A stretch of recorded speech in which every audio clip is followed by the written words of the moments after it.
আরজিকর হাসপাতালের তদন্তে কলকাতায় এসে পৌঁছালো সিবিআই এর বিশেষ দল।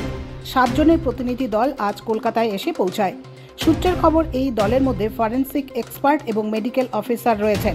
সূত্রের খবর, আজ আরজিকর মেডিকেল কলেজ হাসপাতালে পৌঁছাবেন সিবিআই আধিকারিকরা। তার আগে কেস টেক ওভারের যে প্রক্রিয়া সেটা কমপ্লিট করা হবে। ইতিমধ্যে সিজিও কমপ্লেক্সে পৌঁছে গিয়েছেন সিবিআই এর এই বিশেষ দলটি।